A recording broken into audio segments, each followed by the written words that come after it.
সবাইকে শিলাস কুকিং চ্যানেলে স্বাগত জানাচ্ছি।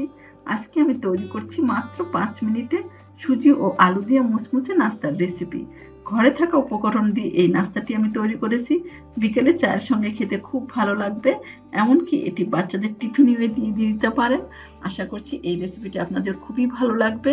আর ভালো লাগলে প্লিজ চ্যানেলটা সাবস্ক্রাইব করবেন এবং অল অপশন সিলেক্ট করে আমার পাশে থাকবেন। তো চলুন আমি এই নাস্তাটি কিভাবে তৈরি করেছি সেটি দেখিয়ে দিচ্ছি। নাস্তাটি তৈরি করার জন্য প্রথমে এখানে একটি প্যানে কিছুটা জল গরম করতে দিয়েছি। জলটা কিন্তু ফুটে গেছে। এই অবস্থায় দিয়ে দিলাম একটুখানি লবণ, আর এখানে আমি দিয়ে দিচ্ছি চিলি ফ্লেক্স। এরপর আমি এখানে অ্যাড করে দেব সামান্য পরিমাণে একটু হলুদের গুঁড়ো দিয়ে আমি সবগুলো উপকরণ খুব ভালোভাবে মিশিয়ে নিলাম। এরপর আমি এখানে অ্যাড করে দিচ্ছি সুজি। আমি এখানে প্রায় 1.5 কাপের মতো সুজি নিয়েছি, তবে সুজিটা আমি একবারে দিচ্ছি না, আমি অর্ধেকটা দিয়ে দিচ্ছি। দিয়ে আমি খুব ভালোভাবে মিশিয়ে নিচ্ছি। একবারে যদি সুজিগুলো দিই তাহলে কিন্তু সবগুলো সুজি দলা পেকে যাবে।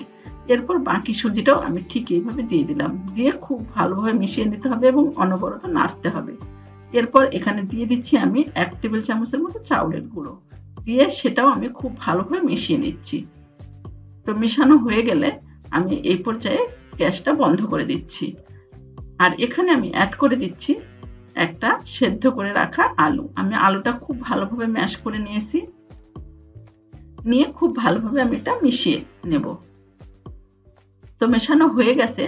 আমি এটা ঠান্ডা করে হাত দিয়ে খুব ভালোভাবে কিন্তু মেখে নিতে হবে। তো সবগুলো উপকরণ আমি খুব ভালোভাবে হাত দিয়ে মেখে নিচ্ছি। তো আমার মেখে নেওয়া হয়ে গেছে। এটা আমি সাইড করে রেখে দিচ্ছি। আর এখানে আমি হাতে কিছুটা তেল ব্রাশ করে নিয়েছি। আমি নাস্তাটা তৈরি করব। তো প্রথমে ছোট ছোট একটা লেচি কেটে নিচ্ছি। এরপর গোল গোল শেপ দিয়ে হাতে একটু চ্যাপটা চ্যাপটা ভাব দিয়ে নাস্তাগুলো তৈরি করে নিলাম। আমি সবগুলো নাস্তা ঠিক এইভাবে তৈরি করে নিচ্ছি। আপনারা চাইলে যে কোনো শেপ দিয়ে তৈরি করে নিতে পারেন। তো সবগুলো নাস্তা কিন্তু আমার তৈরি করা হয়ে গেছে। আপনারা চাইলে এই অবস্থায় ফ্রিজে রেখেও পরে ভেজে খেতে পারেন।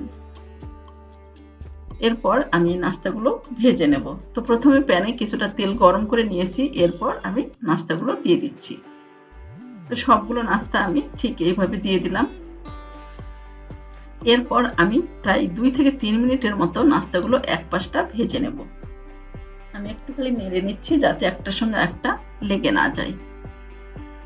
তো এই সময় কিন্তু গ্যাসের ফ্লেমটা আমি মিডিয়ামে রেখেছি। তো অপর পাশটাও ঠিক এইভাবে আমি ভেজে নেব।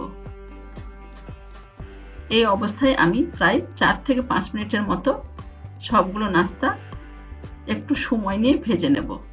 এতে করে নাস্তাগুলো মুচমুচে হবে আর খেতেও খুব ভালো লাগবে।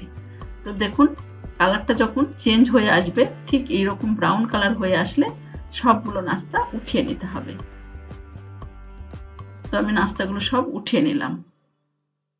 দেখুন দেখে বোঝাই যাচ্ছে কতটা ক্রিস্পি হয়েছে। এরপর আমি দ্বিতীয় স্টেপেও ঠিক এইভাবে নাস্তাগুলো ভেজে নেব। তো আমি দিয়ে দিলাম সবগুলো নাস্তা। দেখুন আমার কিন্তু সবগুলো নাস্তা ভাজা হয়ে গেছে। আর এটা কিন্তু এতটাই মুচমুচে গরম গরম চায়ের সঙ্গে খেতে খুবই ভালো লাগবে। এমনকি বাসায় কোনো অতিথি আসলেও সঙ্গে সঙ্গে এটি করে দিতে পারেন। আশা করছি এই রেসিপিটি আপনাদের খুবই ভালো লাগছে। আর ভালো লাগলে প্লিজ লাইক, কমেন্ট এবং শেয়ার করবেন। তো আজ এ পর্যন্ত, ভালো থাকবেন।